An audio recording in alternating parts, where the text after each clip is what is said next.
பருவத்தில் எடுக்கணும். பருவத்தில் எடுக்கலன்னா நல்லா காஞ்சிரும். திரும்பி மண் கூட போட்டு நினைக்கி வேலை ஊடுபட்டால் வேலை இது பருவத்தில். இப்போ இது பருவம். இன்னும் அவன் தட்டலுக்கு காய்ச்சல் நிலவு காய்ச்சல் காயும். அதனால இந்த பருவம் இந்த தலை வளையாது. அவன் தான் முந்தில போட்டு தட்டுறல இந்த தலை வளையாது. அதுக்கு இன்னும் கொஞ்சம் பருவம் வரணும். கொஞ்சம் காஞ்சி வரணும். இது நான் நேரத்தை மறைஞ்சி வச்சது. வெயிலில் உணக்கி தான் இதை எடுக்கணும். ஆமாம், எடு எடு எடு எடு சும்மா எடு.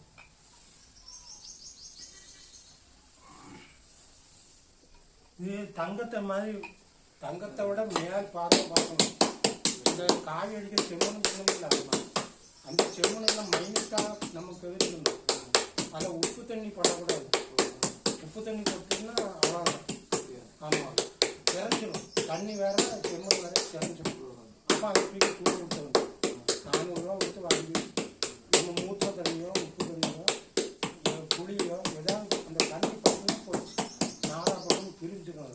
இப்போ பால் இதே மாதிரி பிரிஞ்சிடும். மைனூட்டான வேலை. இன்னும் ஒரு ஆளை மாதிரி நம்ம கேண்டீன் கட்ட மட்டும் எதுவும் உடனே புறத்து எடுக்க முடியும். இன்னும் வேலை செய்யணும். இந்த வேலையை முடிச்சுட்டு தான் இறங்கி. ஆமாம், இந்த மாதிரி வேற எங்கேயும் ஃபங்க்ஷன் இன்னும் தூக்கி நாங்கள் ஒதுக்கி வச்சுட்டு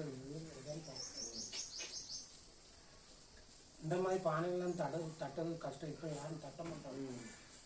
இது வந்து முட்டைக்காட்டில் கூடுதல். முட்டைக்காட்டில் மெட்ட முட்டை அங்கே தான் இது கூடுதல் போடும். இது எதுக்கு சோறு வைக்க? தண்ணி பானைக்கு சோறு வைக்கிறதுக்கு முன்னால அறுப்பு சீசன் வரும்ல, வயல் அறுப்பு சீசன் அவங்க வந்து